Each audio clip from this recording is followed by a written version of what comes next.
નમસ્કાર દર્શક મિત્રો, નયા ભારત ન્યૂઝમાં તમારું હાર્દિક સ્વાગત છે।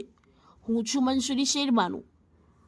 ઉંગના રેલવે સ્ટેશન ખાતે થયેલ મોબાઈલ ફોન ચોરીનો અનડિટેક્ટ ગુનો ડિટેક્ટ કરતી લોકલ ક્રાઇમ બ્રાન્ચ પશ્ચિમ રેલવે વડોદરા